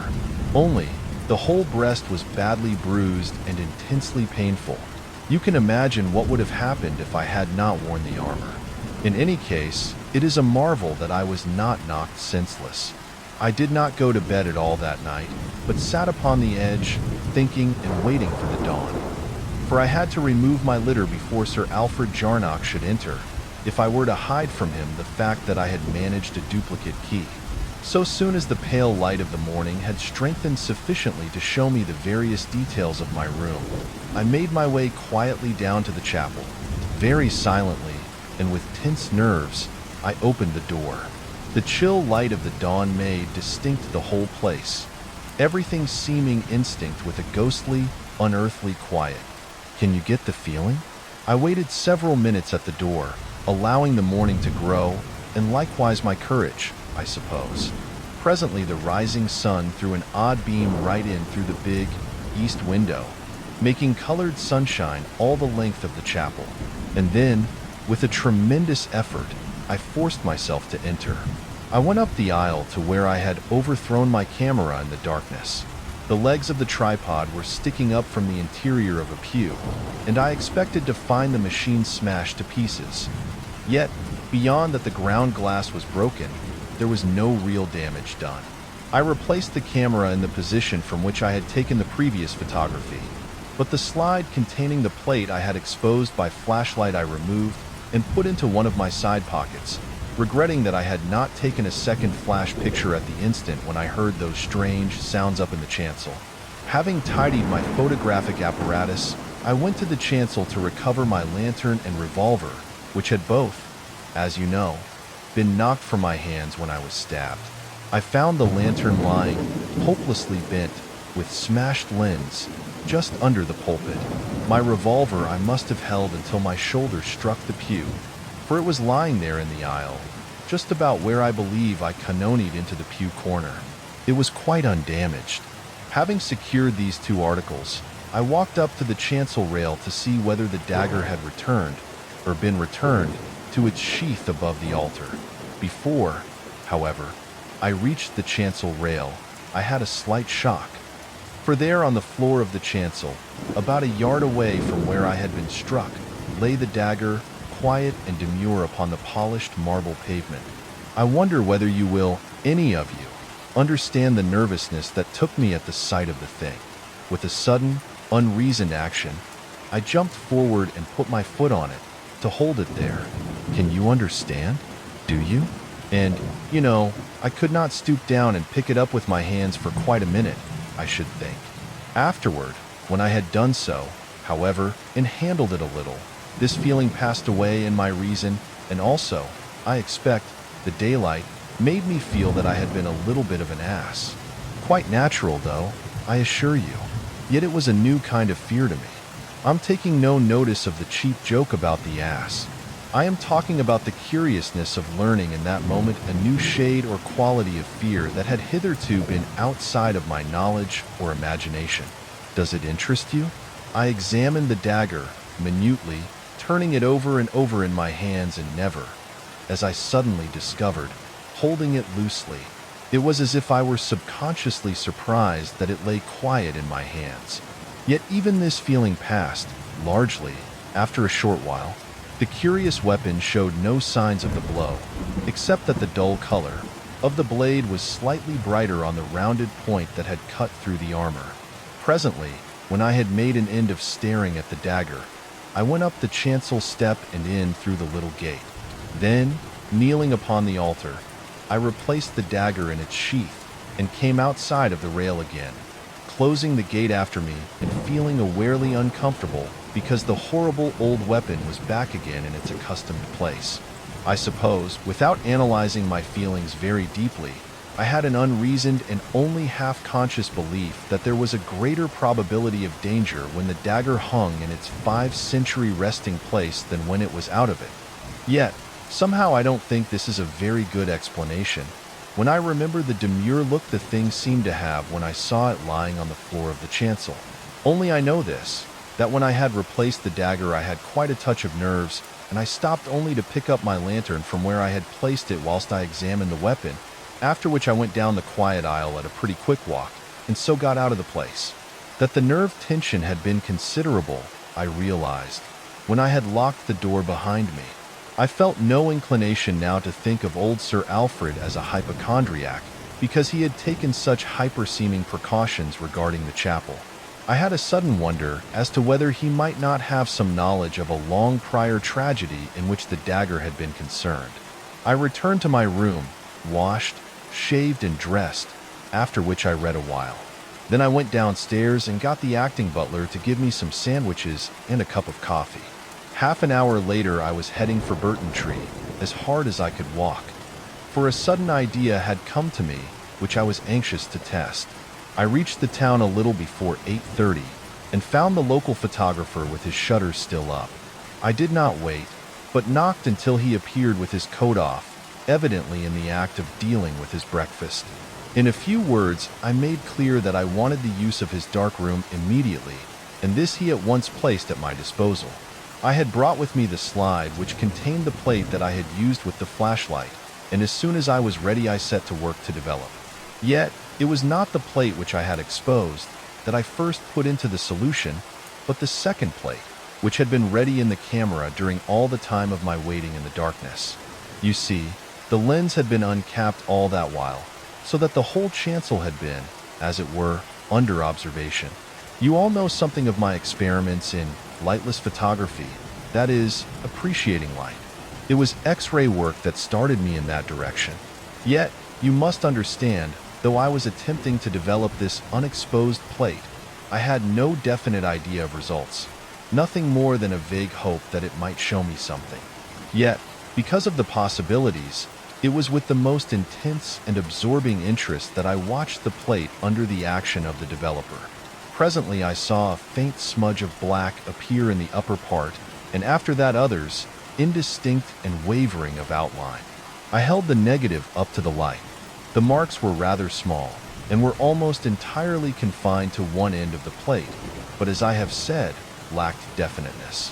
Yet, such as they were sufficient to make me very excited, and I shoved the thing quickly back into the solution.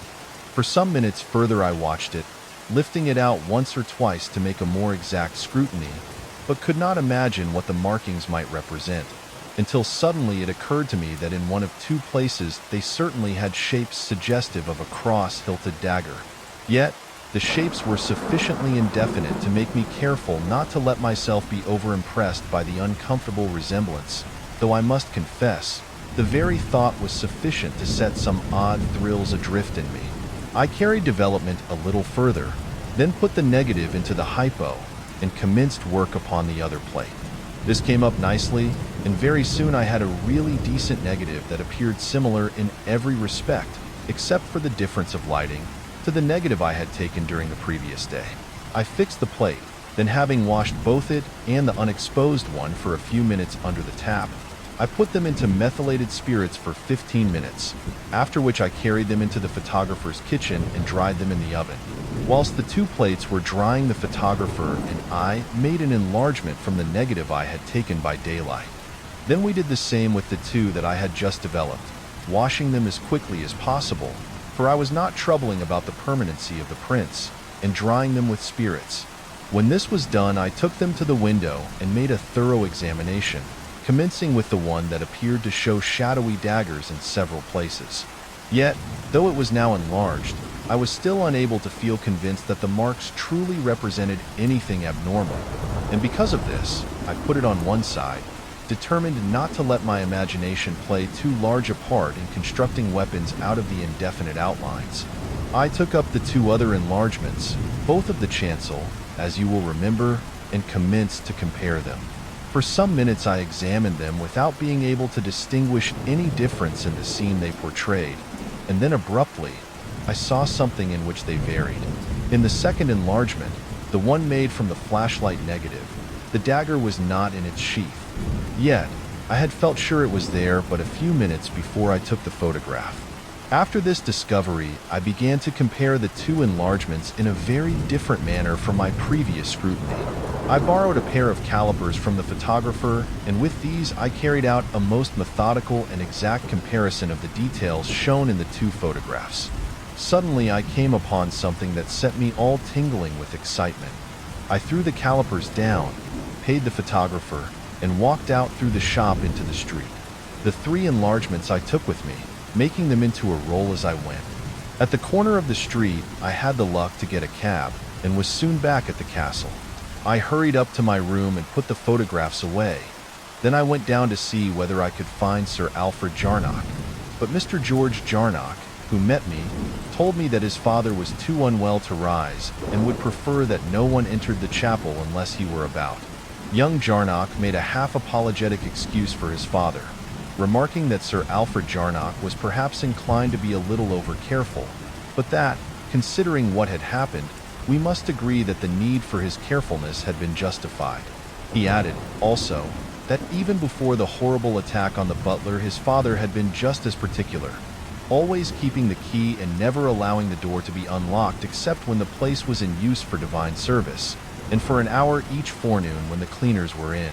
To all this I nodded understandingly. But when, presently, the young man left me, I took my duplicate key and made for the door of the chapel. I went in and locked it behind me, after which I carried out some intensely interesting and rather weird experiments. These proved successful to such an extent that I came out of the place in a perfect fever of excitement. I inquired for Mr. George Jarnock and was told that he was in the morning room.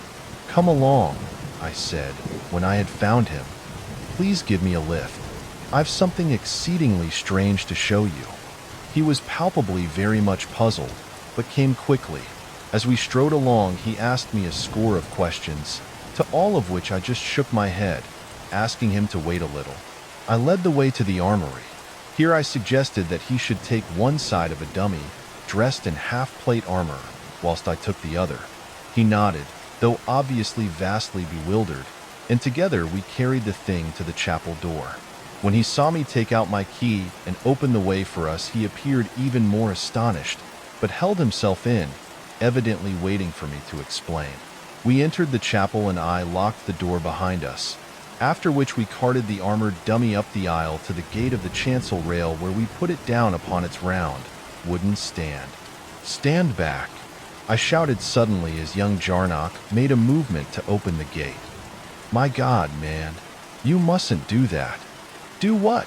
he asked, half startled and half irritated by my words and manner. "1 minute," I said. "Just stand to the side a moment and watch." He stepped to the left whilst I took the dummy in my arms and turned it to face the altar so that it stood close to the gate. Then, standing well away on the right side, I pressed the back of the thing so that it leant forward a little upon the gate, which flew open. In the same instant, the dummy was struck a tremendous blow that hurled it into the aisle, the armor rattling and clanging upon the polished marble floor. "Good God!" shouted young Jarnock, and ran back from the chancel rail, his face very white. "Come and look at the thing," I said, and led the way to where the dummy lay, its armored upper limbs all splayed adrift in queer contortions. I stooped over it and pointed. There, driven right through the thick steel breastplate, was the waeful dagger. "Good God!" said young Jarnock again. "Good God! It's the dagger. The thing's been stabbed, same as Bellet." "Yes," I replied, and saw him glance swiftly toward the entrance of the chapel. "But I will do him the justice to say that he never budged an inch." "Come and see how it was done," I said, and led the way back to the chancel rail. From the wall to the left of the altar I took down a long, curiously ornamented, iron instrument, not unlike a short spear. the sharp end of this eye inserted in a hole in the left-hand gatepost of the chancel gateway. I lifted hard, and a section of the post, from the floor upward, bent inward toward the altar, as though hinged at the bottom. Down it went, leaving the remaining part of the post standing. As I bent the movable portion lower, there came a quick click and a section of the floor slid to one side, showing a long, shallow cavity sufficient to enclose the post. I put my weight to the lever and hove the post down into the niche.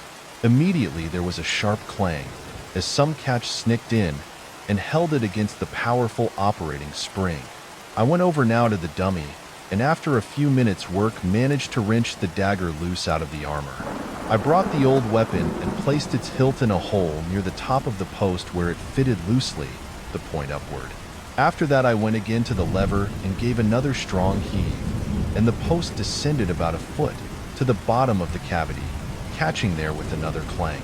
I withdrew the lever and the narrow strip of floor slid back, covering post and dagger and looking no different from the surrounding surface. Then I shut the chancel gate, and we both stood well to one side. I took the spear-like lever and gave the gate a little push so that it opened. Instantly there was a loud thud, and something sang through the air, striking the bottom wall of the chapel. It was the dagger. I showed Jarnock then that the other half of the post had sprung back into place, making the whole post as thick as the one upon the right-hand side of the gate. "There," I said, turning to the young man and tapping the divided post. "There's the invisible thing that used the dagger, but who the deuce is the person who sets the trap?" I looked at him keenly as I spoke. "My father is the only one who has a key," he said, "so it's practically impossible for anyone to get in and meddle." I looked at him again, but it was obvious that he had not yet reached out to any conclusion.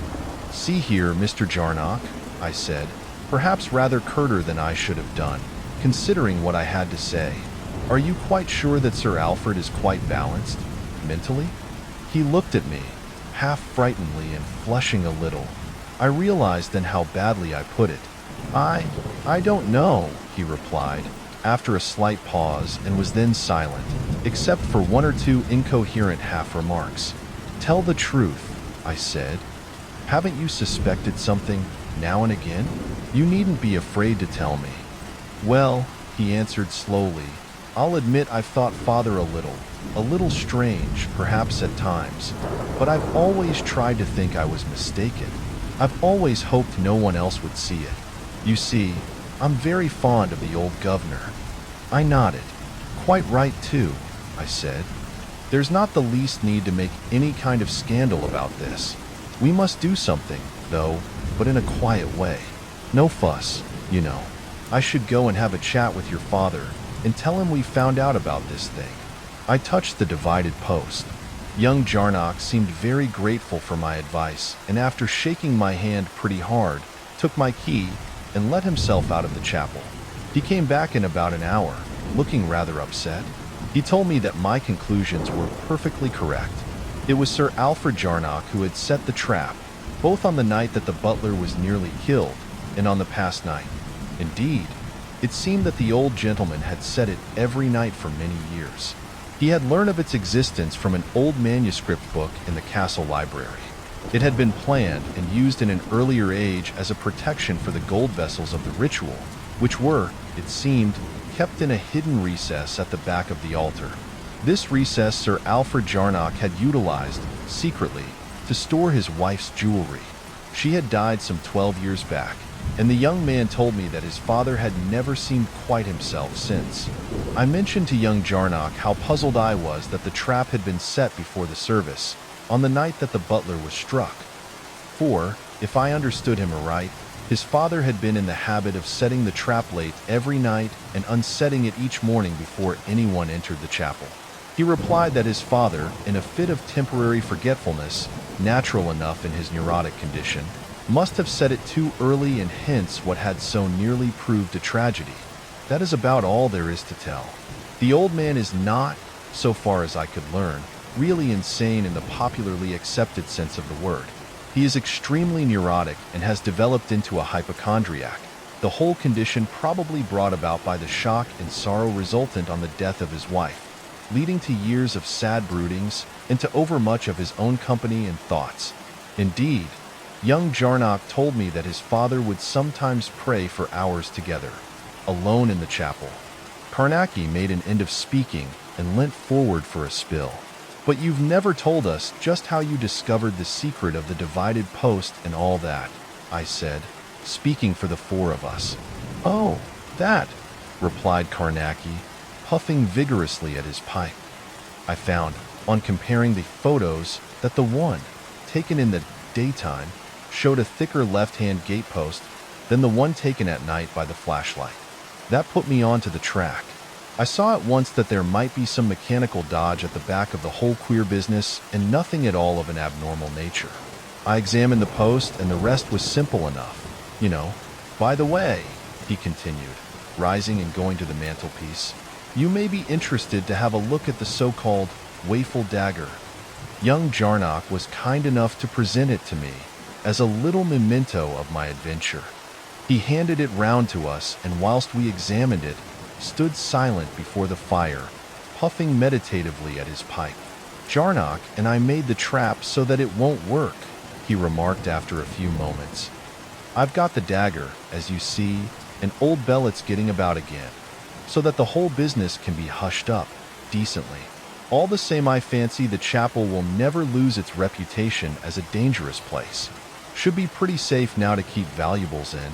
There's two things you haven't explained yet, I said. What do you think caused the two clangy sounds when you were in the chapel in the dark?